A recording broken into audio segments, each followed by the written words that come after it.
Today on the Matt Walsh Show, a left-wing media outlet honors me with an incredibly prestigious award. It's a great way to start the new year. Also, an NFL player collapses on the field. 60 Minutes trots out an environmentalist prophet of doom who has been notoriously wrong about literally everything for decades.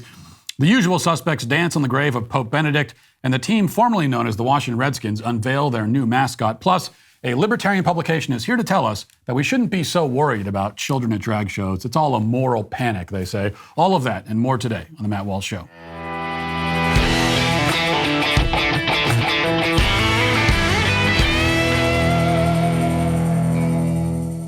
Well, if you're someone who has always wanted to read and understand the Bible, but you're not sure where to start, then check out the Bible in a Year podcast from Ascension. The Bible in a Year podcast is currently the most popular religion podcast in the U.S. Millions of people have listened to it, and twice it's hit the #1 spot on Apple Podcasts. In the Bible in a Year, Father Mike Schmitz reads the entire Bible in 365 daily episodes, providing helpful commentary, reflection, and prayer along the way. What better way to start the new year? You can find the Bible in a Year podcast with Father Mike Schmitz for free in your favorite podcast app or on YouTube. Plus, you can follow along with a special reading plan to help you better understand the story. Unlike any other Bible podcast, Bible in a Year follows a special reading plan that organizes the books of the Bible in a way that helps listeners understand the story. You can get this reading plan at ascensionpress.com/Walsh. If you want to start reading and, more importantly, understanding the Bible this year, go to ascensionpress.com/Walsh to download the reading plan for free. That's ascensionpress.com/Walsh to download the reading plan for free. As we begin the new year, I believe it is important to move forward, to keep our gaze fixed upon the horizon. We don't want to spend too much time looking back, dwelling on the past.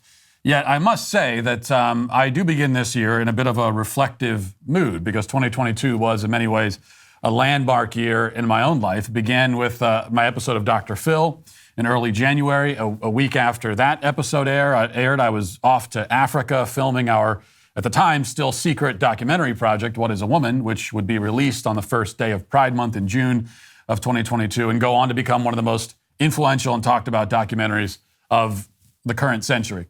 In the fall, we exposed and brought down Vanderbilt's child mutilation program, which led to our rally to end child mutilation, which was attended by upwards of 3,000 people, which led to the introduction of legislation banning child gender transitions in the state of Tennessee.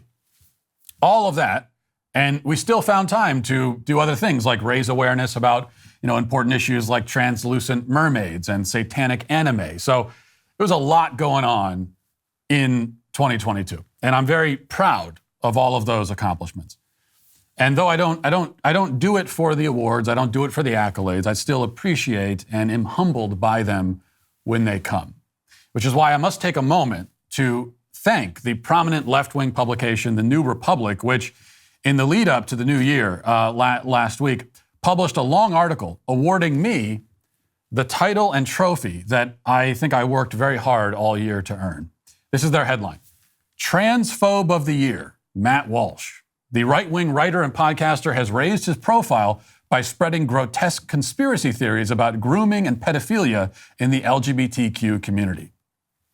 Yes, facing stiff competition from the likes of Tucker Carlson and Chris Rufo and Libs of TikTok and others, I was still given the prestigious title of Transphobe of the Year.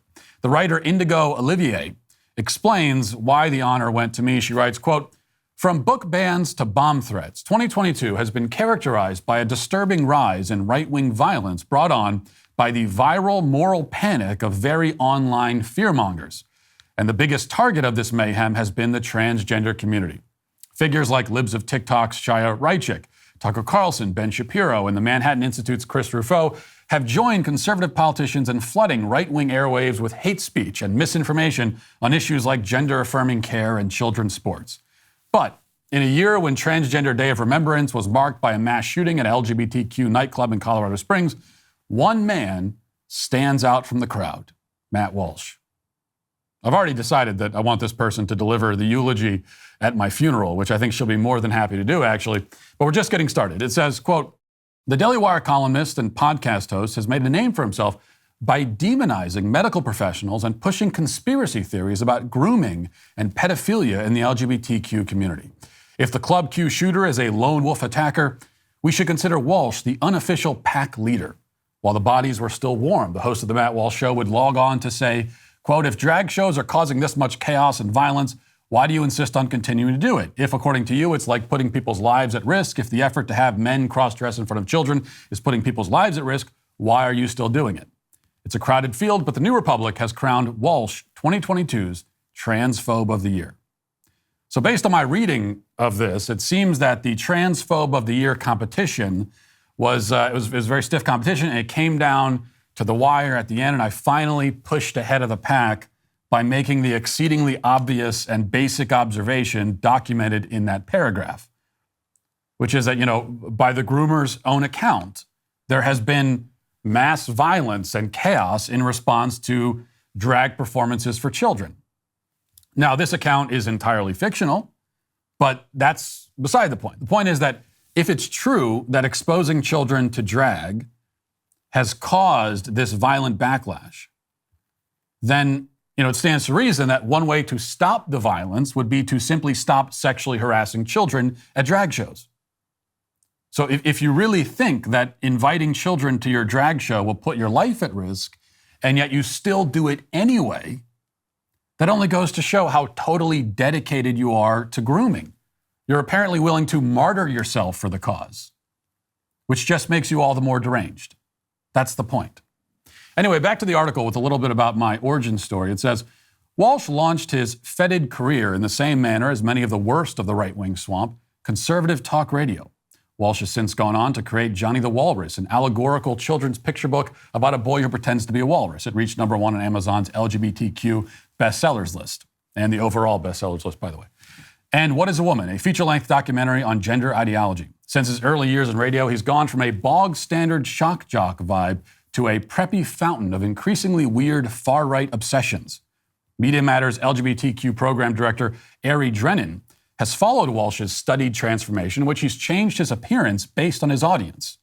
She said, quote, watching his early videos, it's really obvious that he wanted to become famous. Today, Walsh sports a beard and flannels and describes himself as a theocratic fascist on Twitter, where he has 1.2 million followers. He says the title can be interpreted in two ways, literally or as a joke.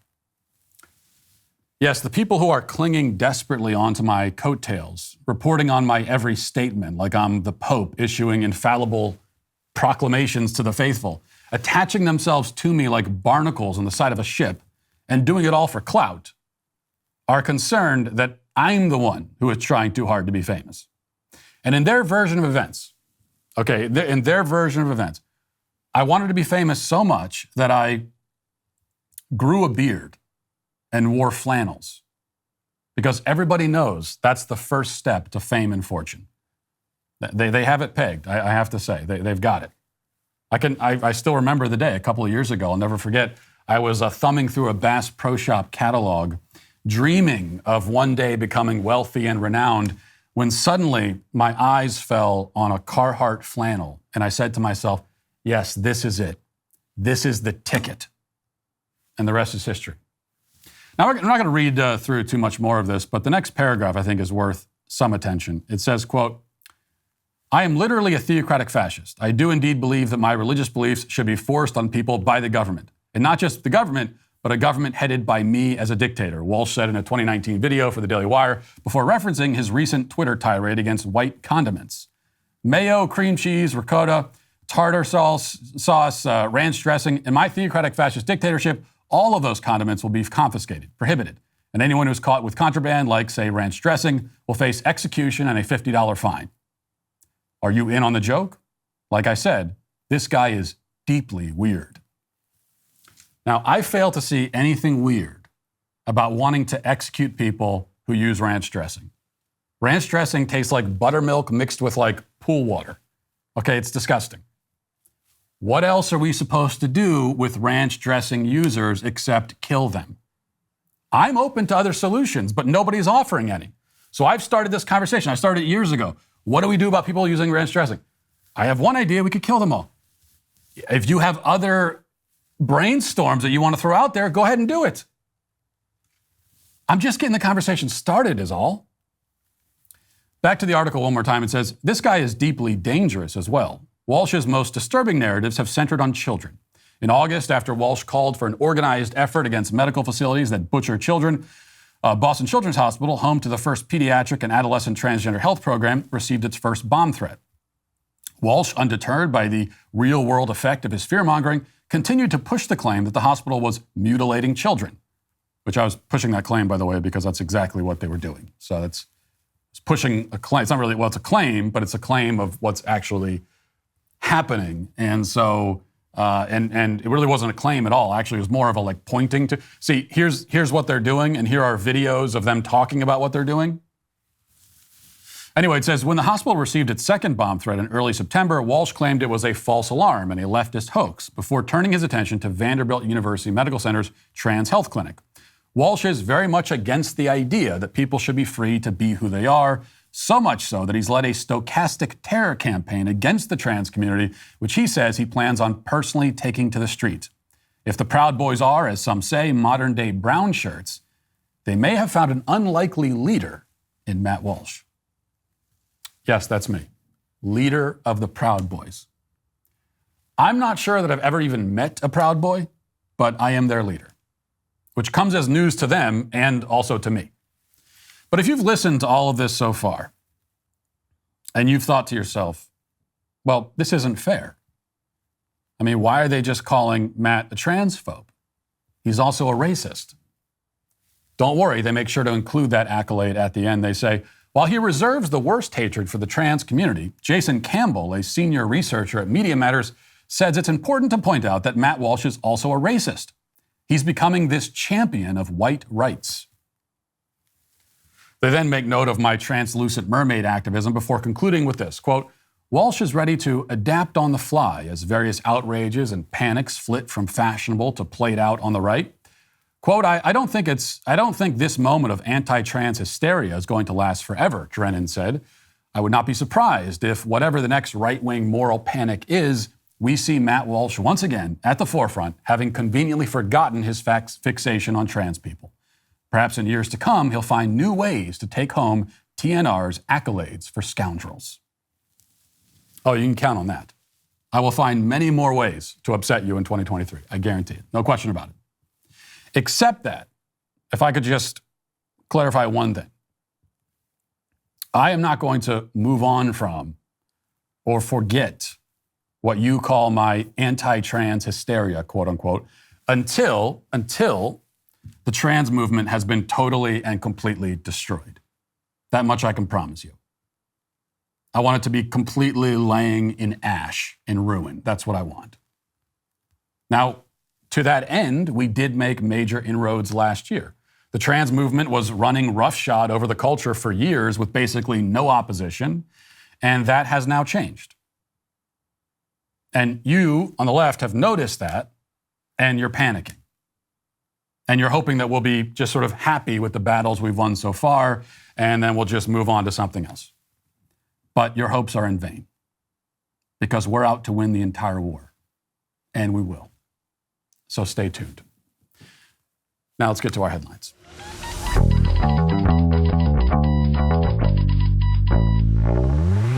The current administration's New Year's goals are to tax, spend, and turn a blind eye to inflation. And if this is at odds with your goals, if you're tired of the government playing games with your savings and your retirement plan, then you need to get in touch with the experts at Birch Gold today. For over 5,000 years, gold has withstood inflation, geopolitical turmoil, and stock market crashes. So now you can own gold in a tax-sheltered retirement account. Birch Gold makes it easy to convert an IRA or 401k into an IRA in precious metals. All you got to do is text Walsh to 989898 to claim your free info kit on gold, and then talk to one of their precious metal specialists. With an A+ rating with the Better Business Bureau, thousands of happy customers, and countless 5-star reviews, you can trust Birch Gold to help protect your savings. But you got to text Walsh to 989898 and protect yourself with gold today. That's Walsh to 989898 today. Headline from the New York Times: Damar Hamlin of the Buffalo Bills in critical condition after collapsing during an NFL game. The article says Damar Hamlin, a 24-year-old safety in his second season with the Buffalo Bills, was in critical condition in a hospital after going into cardiac arrest during a Monday night game against the Cincinnati Bengals, according to the Bills. Team officials said in a statement early Tuesday that Hamlin's heart stopped after he was hit during a play in the first quarter. His heartbeat was restored by medical personnel on the field before Hamlin was taken to the University of Cincinnati Medical Center. adding, this according to the Bills again, adding that Hamlin was undergoing further testing and treatment and had been sedated. About 9 minutes into the game on Monday night, Hamlin tackled Bengals receiver T. Higgins after a 13-yard catch. Higgins rammed into Hamlin at full speed, hitting him in the head and chest area. Hamlin quickly stood up, took 2 steps, and collapsed backwards, and his body went limp. Medical personnel administered CPR and attended to him for 10 minutes as players from both teams were visibly upset. And then eventually he was taken out on a stretcher and transported to the hospital. All of this, if you don't watch football often, maybe it still wouldn't surprise you to learn that this is all, extremely unusual. Obviously, for someone to have an injury and need to be attended to, that's not unusual. But to see CPR being administered, I don't think I've ever seen that before in a football game. And being carted out by an ambulance on the field is, we have seen that on occasion, but that's very rare. So the two things together, it's something we've never seen before. The game was suspended to be rescheduled. I'm not sure when at this point. And as of right now, last I heard, Hamlin's vital signs are back to normal, but he's being intubated with a breathing tube. So, it's the good news is that he's still alive, and him still being alive right now seemed very much in doubt last night. I think for people that were watching it when it happened, you were wondering if you just watched someone die on a football field. And right now it seems like, well, I don't want to speculate, but he has survived up to this point, and hopefully, his recovery will continue. Now, of course, immediately after this happened, you started to see the speculation online that this was somehow related to the COVID vaccine. Was Hamlin suffering some kind of reaction to the COVID vaccine? Was this a myocarditis situation? Some people were asking that question. Was it related to the vaccine? Other people were getting very angry at the people who were asking the question, and there was a lot of shouting and recrimination back and forth, and everybody was very mad. So just another day on the internet as far as that goes. And here's what I'll say about this. And I have one of those kinds of opinions that is sure to, maybe upset people on both sides, at least the unreasonable people on both sides. So on the one hand, there is no actual evidence that this has anything to do with a vaccine. We don't even know if the player was vaccinated. Okay, that's a really important detail here that, as far as I know, is not known. The player has not announced that. And if he hasn't announced it, then, that's his medical right to privacy, and so we just don't know. There never was, and this is maybe a misconception people have, there never was a vaccine mandate in the NFL for players. That was something that Aaron Rodgers last year famously tested. The whether or not there was a mandate, and he was able to, unlike in the NBA, for example, where you had a few players that didn't want to get vaccinated and they were held out of games. Players that didn't get vaccinated in the NFL, they still were able to play. So there was never a vaccine mandate, which means that just because a player is in the NFL, we can't assume that they're vaccinated. It's possible that he wasn't. And even if he was vaccinated, it also doesn't make sense to just assume that the two things are related. Just because you have two data points, he collapsed on the field and he was vaccinated, in order to draw a link of causation, you need more information than we currently have. And besides, the assumption might have a bit more weight if he had just collapsed randomly while running down the field, but that's not what happened. The fact is that he suffered a blow directly to the chest right before he collapsed.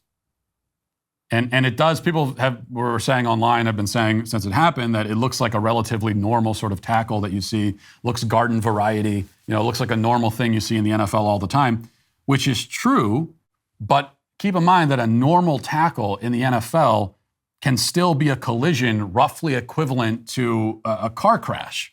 So normal doesn't really mean anything. We also know that there is a rare condition. It's rare, but it's very real, and it's been known about for many years, where somebody in an athletic setting gets hit in the chest at exactly the wrong moment, in exactly the wrong part of their chest, and then it interrupts the heart's rhythm, and it causes cardiac arrest. That is a real thing. It's called commotio cordis. Now, I never heard of that until last night. And the thing is, another thing about the internet, obviously, is people are introduced to a concept and 30 seconds later, they're experts in it. So last night, there were a lot of Commotio cordis experts on Twitter. I'm not one of them. I don't know anything about it. I learned about it last night.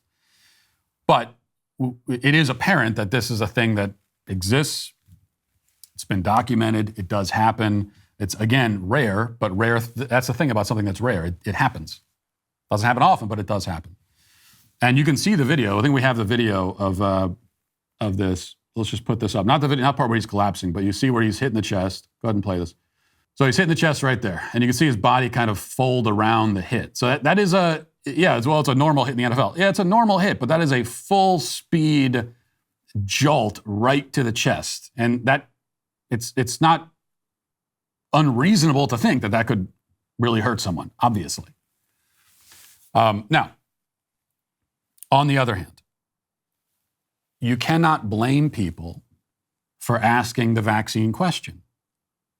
Okay, it is not reasonable to get upset when people are asking about the possibility of a connection here. You can't blame them because, first of all, it is a potential factor. That doesn't mean that it's a real factor. It doesn't mean that it's an actual factor, but it's a potential. When you look at all the possibilities here, there's a lot of potential. We don't have a lot of information, so all we have right now is potential, and that is one of the potential factors. The potential is there. And so people are going to wonder about potentials in a situation like this. Besides, even if you think that the vaccine issue is a total non-factor, the fact is that millions of people are thinking it anyway. Whether you think they should be thinking it or not, they are. So that's just, as soon as this happened, immediately, millions of people are thinking, does this have something to do with the vaccine? Now, my point is that, if millions of people are thinking it, the idea that it's wrong to verbalize what millions of people are thinking and have in their heads already is just absurd. Why? Why get upset about that? You know people are thinking it and wondering it, so we're not allowed to talk about the thing that's in our heads anyway? For what reason? And by the way, if you're concerned about so-called conspiracy theories and people engaging in what you consider to be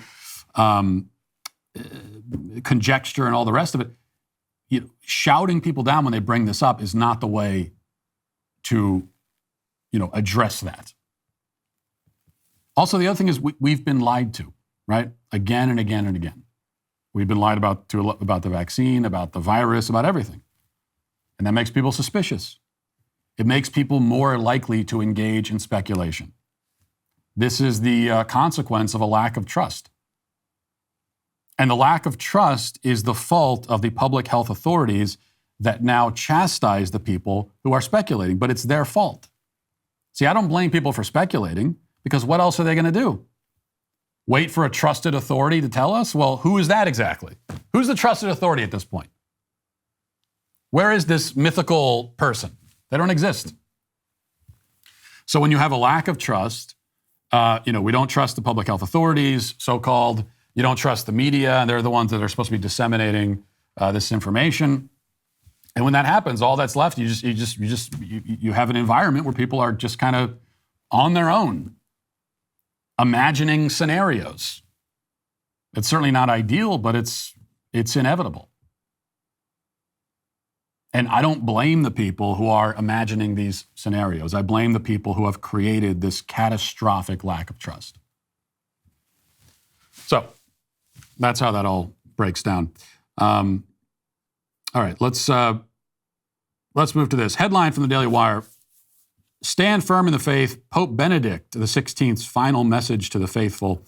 Now, we missed some major news events over the break, and this is one that I think is worth circling back to. Pope Benedict, of course, passed away at age 95 on New Year's Eve, a day after, I believe it was the day after Barbara Walters died at 93. So here's the Daily Wire report.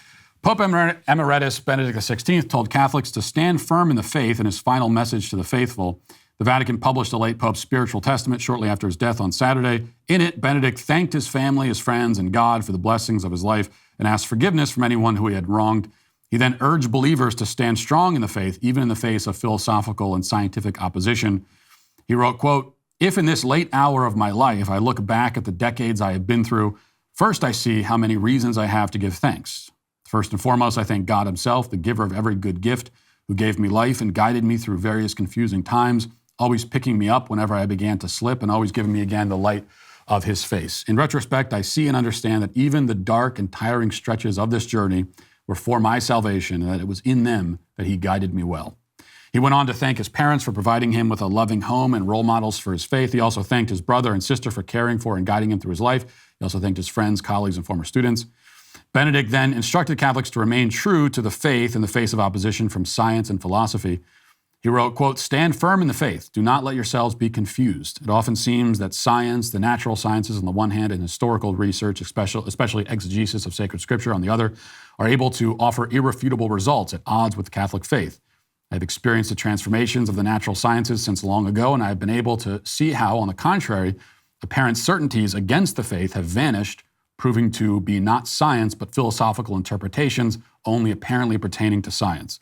He also noted that science helps to better define the parameters of faith. And the whole statement from him, his final words, are certainly worth reading. You can go do that. As for my own thoughts on Benedict, I would just say that he was, first of all, a great theologian. And I read a few of his books. Jesus of Nazareth was my favorite of his. Actually, it's multiple volumes about the life of Jesus. And the important thing about Benedict, for my money, is not just that he was Orthodox, a defender of orthodoxy, but that he was able to write and speak beautifully and clearly and in a way that people could understand. There have been a lot of great theologians through the history of the church who have incredible insight to offer, but you need to already have like a PhD in theology to understand what they're saying. That was not the case for Pope Benedict. And as for his acts as Pope, he welcomed back the Latin Mass, oversaw the reemergence of the most traditional and reverent form of the Mass. Now, it's true that a lot of that is being undone right now by his predecessor, unfortunately, but the key thing is that in making that change, he facilitated a wave of young people and young families coming into the church. People who were looking for something sacred, something reverent, something mystical, and found it in the Catholic Church under Pope Benedict. So even if Francis is trying his level best to ruin all of that, I don't think he can undo all of it, and even despite his best efforts. But the challenge with Benedict, the difficulty I have with him, is that he left. He retired. He gave the church over to Francis, and yet obviously was not on his deathbed when he left because he lived another decade. And it's hard for me to. That's the thing that's hard for me to reconcile. Because I think that Pope Francis's pontiff has been papacy has been such an absolute disaster. And you have Benedict, who stepped aside and remained relatively silent as Francis executed his reign of confusion and moral insanity that's been ongoing for a decade now. So that's the part that for me is extremely difficult. But all in all, a great life, a life of great consequence. So naturally, of course, that means that leftists on social media and in the corporate media, they were dancing on his grave when he died. I'm not going to go through and read examples. You can imagine just posting the most vile and hateful things. One note I will make about that, though, is that obviously it's not especially surprising that they would react this way to a pope dying, especially that pope, because he's known to be conservative, orthodox, and so they hate him reflexively for that. They don't need to know anything else about him, and they don't. But they know that. They know that he's Catholic, he's a pope, and that he was, associated with being conservative, and so that's enough reason to hate him. But this is a trend now, I think, when most famous people, especially older famous people, die. Same thing happened with Queen Elizabeth. More often than not now, the death of a significant person is met with jeers and mocking and ridicule and jokes. I think it's partly ideological, right? It's partially the people that are dancing on the graves. They associate the dead person with an ideology that they abhor, and so that's part of why they're doing it. But the other part of it is that I think it's the fact that the significant person was significant. It's the significance itself that they hate. and loathe and resent. I really think we're entering an age now, we're in an age actually, where greatness is despised per se. Like people hate greatness just because it's greatness. So, you have these people that they'll mourn when some irrelevant 22-year-old rapper gets shot, right? They'll mourn that. Some drugged out nobody who created garbage, glorified violence, then died by the violence he glorified. That will provoke solemn mourning from these people. But precisely because the guy they're mourning didn't do anything. He became moderately famous for babbling incoherently in a couple of songs that made it onto their Spotify playlist. And that's it. And they'll mourn a guy like that because he didn't commit the sin of achieving anything significant. But I think if you live a long life and you achieve significant things and you do great things, you're going to be hated just for that reason alone. There's a lot of resentment. There's a lot of resentment and jealousy, I think, mixed up in that. But that's what it comes down to. Which is why, really, at this point, the greatest honor that we could all hope to achieve is that when we die, our death will be celebrated on Twitter. Because that means that you did something significant. Because that's the price you pay, ultimately. Let's see. Here's a headline from CBS News. Scientists say the planet is in the midst of a sixth mass extinction. Earth's wildlife are running out of places to live. So this is pretty remarkable. Not the headline. The headline is remarkably bogus. What's remarkable is that 60 Minutes did a report on this supposed environmental crisis, which is completely fake, by the way. But one of the key interviews in this report, I think, has people talking for all the reasons that 60 Minutes doesn't want. But let's watch a little bit of this first. Finding solutions to the problems was the goal 2 weeks ago at the UN Biodiversity Conference, where nations agreed to conservation targets. But at the same meeting in 2010, those nations agreed to limit the destruction of the Earth by 2020, and not one of those goals was met. This despite thousands of studies, including the continuing research of Stanford biologist Paul Ehrlich. You know that there is no political will to do any of the things that you're recommending. I know there's no political will to do any of the things that I'm concerned with, which is exactly why I and the vast majority of my colleagues think we've had it, that the next few decades will be the end of the kind of civilization we're used to. In the 50 years since Ehrlich's population bomb, humanity's feasting on resources has tripled. We're already consuming 175% of what the Earth can regenerate. And consider, half of humanity, about 4 billion, live on less than $10 a day. They aspire to cars, air conditioning, and a rich diet. Yes, Paul Ehrlich. This is a guy who's had an illustrious career of being wrong. And that's been his job for decades, to just be wrong. And he's been wrong about everything. He has predicted dozens of Armageddons and been wrong about all of them without fail. Now, to his credit, slightly, he at least has the gumption to make specific predictions. And I think that the environmental doomsayers, the climate change chicken littles, these days they've learned their lesson and they're much more sort of vague and broad, and the things that they're saying are ambiguous and kind of they make these amorphous claims that, it's like that no matter what happens with the weather, it automatically validates whatever they just said. So that's what they do these days, always ready to pull their punch. But he didn't do that. He was very specific about this is how many people are going to die, this is when they're going to die, and all of that. He wrote the book, The Population Bomb, in the 60s, which, foretold a future in which hundreds of millions would die from starvation because there are too many people on Earth.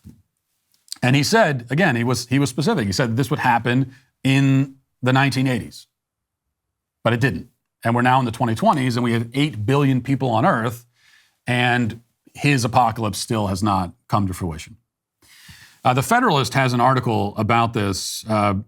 Reading a little bit from this, it says, his 1968 book, The Population Bomb, is among the most destructive of the 20th century. The long screed not only made Ehrlich a celebrity, but gave end-of-day alarmists a patina of scientific legitimacy, popularized alarmism as a political tool, and normalized authoritarian and anti-humanist policies as a cure. Ehrlich's progeny are other media-favored hysterics by other anti-humanists, such as Al Gore, Greta Thunberg, who skipped learning history and science because she also believes we're on the precipice of mass extinction. And none of this is to mention the thousands of other little Ehrlichs nudging you to eat insects, gluing themselves to roads, and demanding you surrender the most basic conveniences and necessities of modernity. The battle to feed all of humanity is over, the opening line of The Population Bomb reads. In the 1970s, so he predicted the 70s, not the 80s when this would happen. In the 1970s, hundreds of millions of people will starve to death in spite of any crash programs embarked upon now, Ehrlich wrote. It was likely, he went on, that the oceans would be without life by 1979, and the United States would see its population plummet to 23 million by 1999 due to pesticides. The death rate will increase until at least 100 to 200 million people per year are starving to death during the next 10 years, he said. And he was wrong about all that. The oceans would be without life. Now, there's a bold, again, maybe slightly to his credit, he made bold predictions, and he put a date on it. He said, by this date, this is what will happen.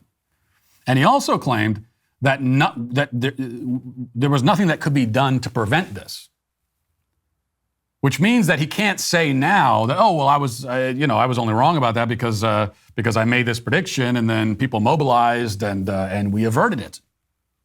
Well, you said it can't be averted. So now they've carted this guy's carcass out of its crypt so that he can rattle off some more doomsday prophecies, which is just amazing. And as mentioned in the headline, one of the prophecies that he's now making is that we're on the verge of a sixth great extinction event, where lots of species on Earth are going to go extinct. Michael Schellenberger on his Substack has more on the specific claims being made by Ehrlich this time. He says, on CBS 60 Minutes last night, scientists claim that humans are causing a sixth mass extinction and that we would need the equivalent of 5 planet Earths for all humans to live at current Western levels. He continues, to cause a mass extinction, humans would need to be wiping out 75 to 90% of all species on Earth. The International Union for Conservation of Nature, the main scientific body that tracks species, says just 6% of species are critically endangered, 9% are endangered, and 12% are vulnerable to becoming endangered. Further, the IUCN has estimated that just 0.8% of the 1,000, about the a little over 100,000 plant, animal, and insect species within its data set have gone extinct since 1500. So that's in the last 500 years, 0.8% have gone extinct. And when you hear figures like this, you also have to always remember that like 99% of the species that ever existed on Earth had already gone extinct by the time human civilization came about. That's a rate, it continues, that's a rate of fewer than 2 species lost every year for an annual extinction rate of 0.001%. So this claim is just total nonsense. Not only are we not bringing about this mass extinction, but human beings are also working to conserve animal species. There are animal species that are around today and would not be if not for us. Now, the classic example that I always bring up are pandas, but they're not the only ones. But it's a good example. No matter how you feel about pandas, it's a good example to bring up here because they would be extinct not because of us, not because of deforestation or whatever, but just because of their own lack of effort. Okay? Pandas, if human beings did not exist at all, pandas would not exist either. So they are one of the species that we are keeping around through our conservation efforts. But as always with the left, like they no matter what victories they claim, they can never actually claim the victory. They can't actually celebrate anything. So they call themselves progressive, but even if they achieve progress in a certain area, Part of the whole game here, part of the gimmick, is to claim that we're constantly in a state where no progress has been made at all. We're constantly in a crisis all the time. And this is the case in the environmental arena. This is the case when it comes to race, everything else. So we're in a crisis. They put forward all of these solutions to solve the crisis.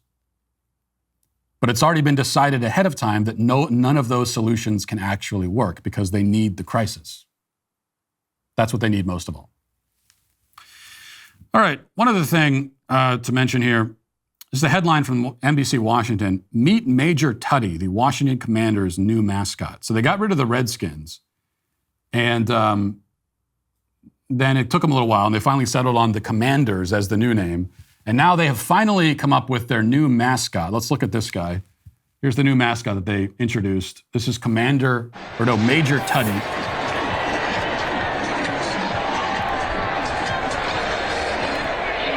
There he is. He's a pig in a military uniform.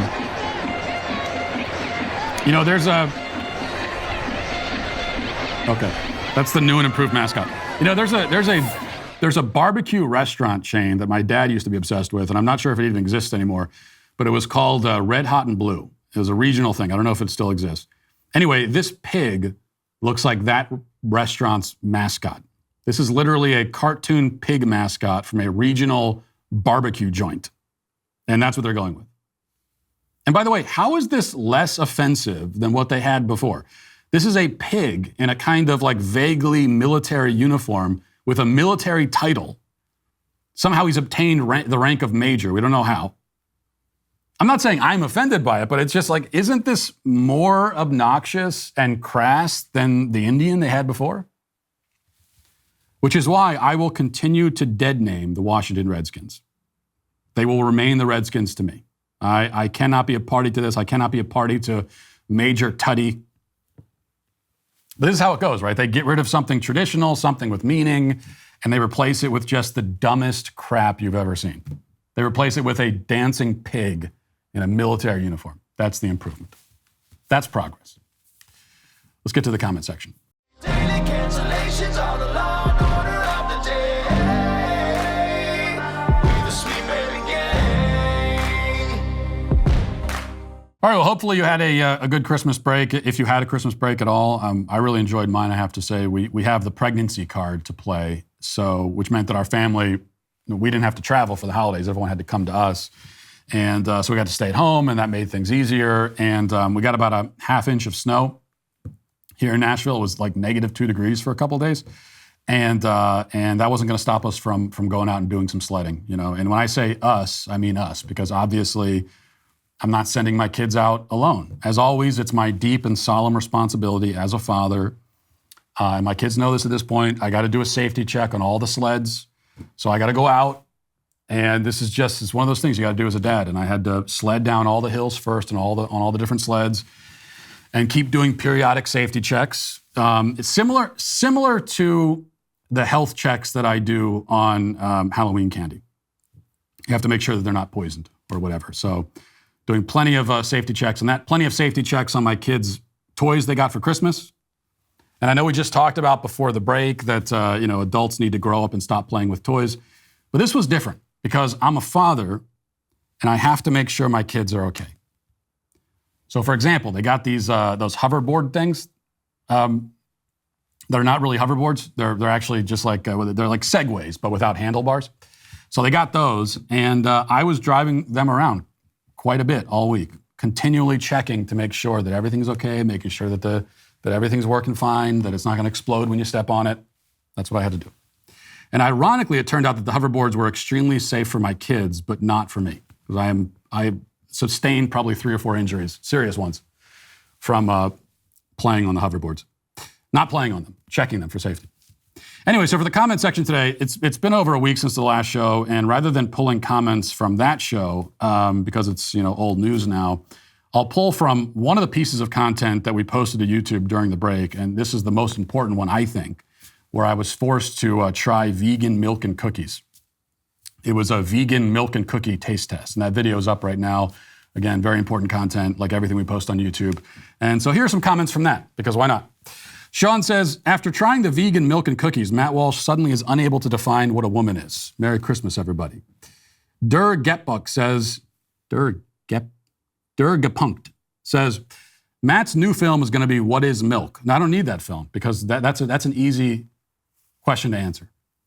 And as I explained in that video, milk is something that is secreted from a mammal. Okay, that's one of the most.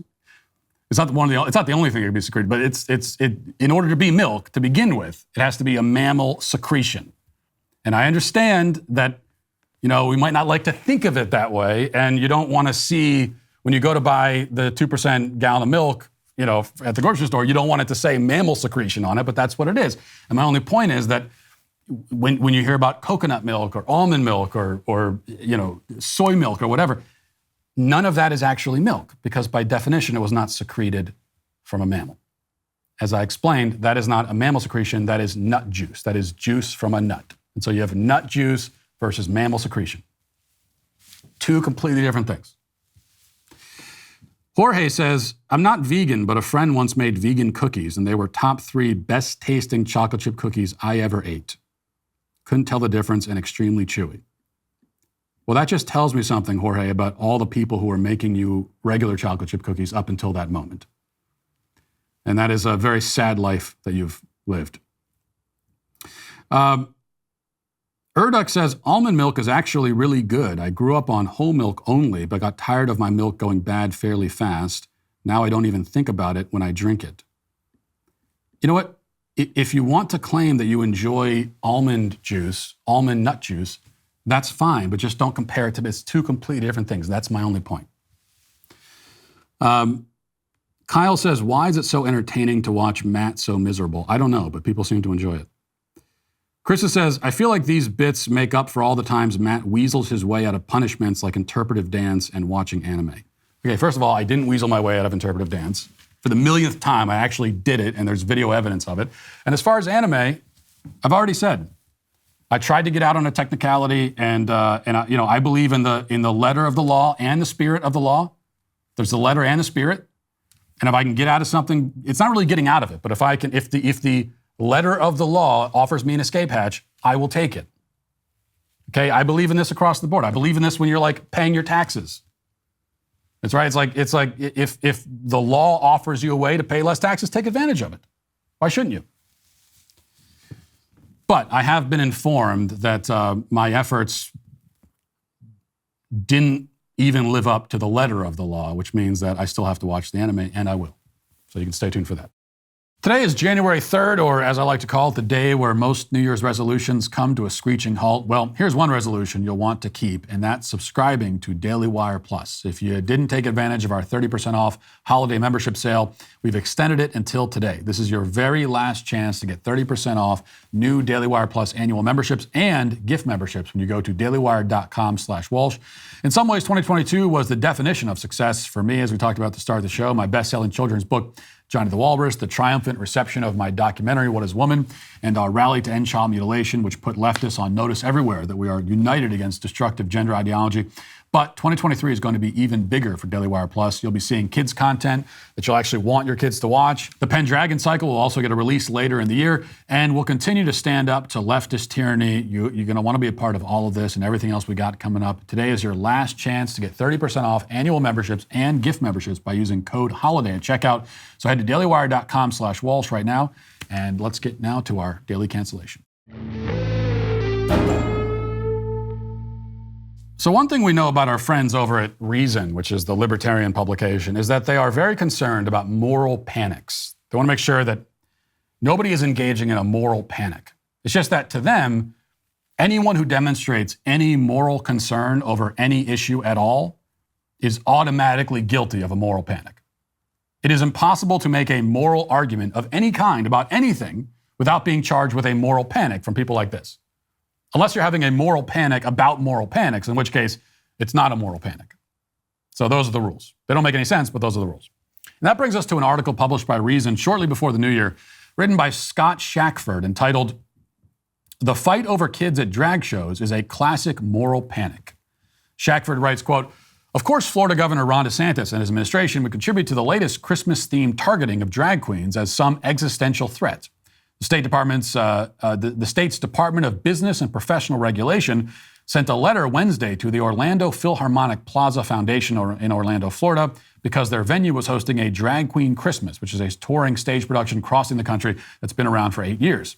The letter warns that the venue that they have reason to believe that this drag show is of a sexual nature involving the exposure or exhibition of sexual organs, simulated sexual activity, and/or the sexualization of children's stories. Note that this letter doesn't actually say that there is any nudity or simulated sexual activity at the show. Only the department believes that there is. It probably consulted this Twitter thread by Taylor Hanson, who provides images and clips of the show from its stop in Austin, Texas. A Drag Queen Christmas is a pretty raunchy show in the way that's familiar to anybody who has watched drag performances, but the only nudity found in Hanson's clips and images is a pair of absolutely fake boobs being worn by a drag queen. There's a lot of overtly sexualized behavior and gyrating from people who are not actually naked or having sex." So you see, Shackford is offering important context here. The male crossdresser was only flaunting prosthetic breasts in front of small children, not real ones. And although there was lots of sexualized behavior, as he says, none of the performers were fully naked. And besides, they were only simulating sex in front of children. They weren't actually having sex. Now, how does this make any of it okay? Well, because Shackford can compare this thing to some other thing. And we all know if you can compare one thing to another thing, then the thing must be fine. This is internet debating 101 here. Okay, he continues, "Essentially, this is a Madonna concert circa her Blonde Ambition World Tour days. Madonna, of course, is famously beloved by gay men and drag queens in particular for her wild looks and deliberately sexualized persona. She was threatened with arrest in Toronto back in 1990 for simulating masturbation during her live performance of Like a Virgin, though police eventually backed down. There was a moral panic then that children exposed to Madonna's antics were being sexualized at a young age. Funny how some things don't change." Now, there are so many egregiously stupid arguments in this piece that I don't want to get hung up on any one of them for too long, but I do need to take a moment to let this part absorb.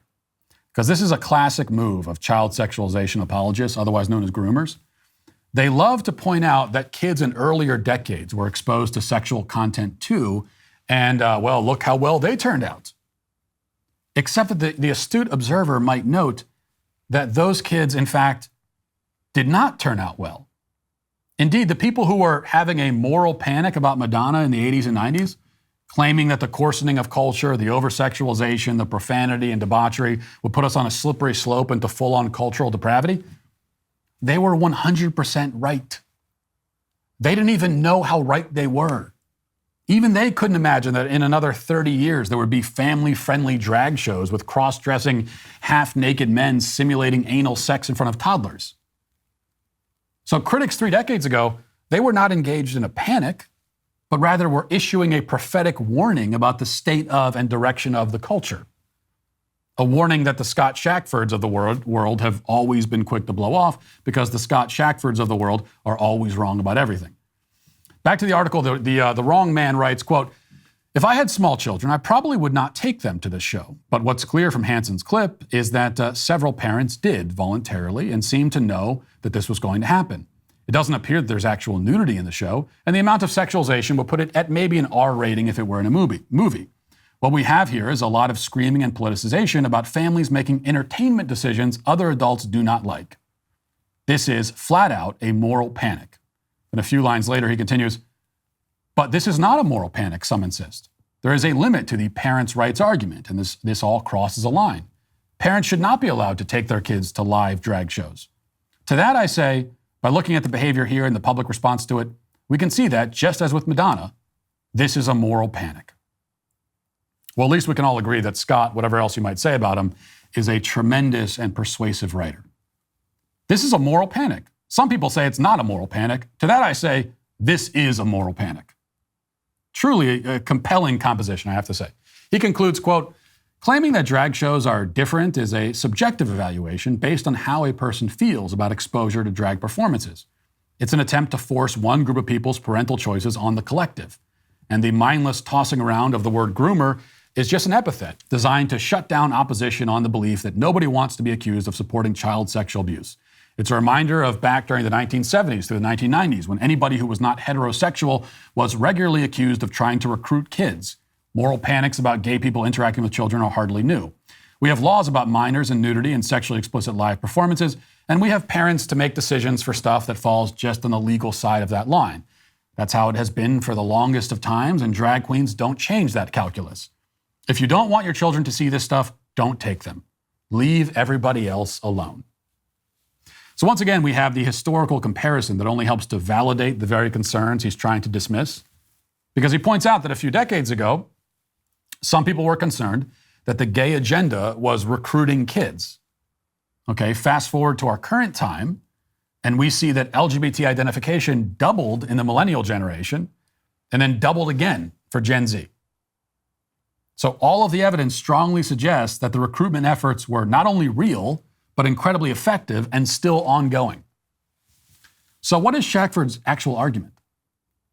Well, there really isn't anything in this lengthy diatribe that deserves to be dignified with the label of argument, but the closest he gets is when he points out repeatedly that parents make the decision to bring their kids to drag shows. It's an entertainment choice, as he says. If you don't want your own kids to be spectators at a drag-themed sex show, then don't bring them. Leave those other parents alone. This is what passes for an argument among libertarians. Simply pointing out that something is a choice is automatic justification of the choice. A choice is valid because it was chosen, they think. But that is completely incoherent, of course. Yes, we all recognize that some parents choose to expose their children to this sort of sexual content. Yes, that's established. But the question is not about whether it's a choice, but rather about the nature of the choice. And in this case, they are making the choice to subject their children to sexual grooming. That is not a valid choice. It's not a morally acceptable choice. It should not be a legally permissible choice. And when it comes to drag shows, by the way, choice only works as an excuse if we're talking about the choice that adults make to expose themselves to such content. Okay, so if we're talking about adults at a drag show, then it might be good enough to just say, well, all the people here chose to be here, and this is what they want to see. Now, even that argument is not decisive, I don't think, because just because people choose to do something doesn't make it automatically okay. There's still a conversation to be had. But the point is that here we're talking about the choice that adults make to expose another party, another person, a child, to this content. It is a choice being made for and on behalf of somebody else. And that someone else cannot legally consent to being involved in this activity. So this is not actually a question of personal choice at all. This is the person at issue, the child, cannot choose. The child, therefore, does not choose to be at the drag show. So the drag show is something that happens to the child. It's being done to him. He is brought there against his will. He's exposed to these images and ideas against his will. Because again, even if the child says, yeah, I want to go, he is a child. He can't consent. The question then is whether parents have the right to do whatever they want to their kids, and whether this right supersedes the child's right to be protected from harm. And only a moral idiot and a pervert would answer yes to a question like that, which explains Scott Shackford's position on the subject. And that is why he is, today, first one of the year, canceled.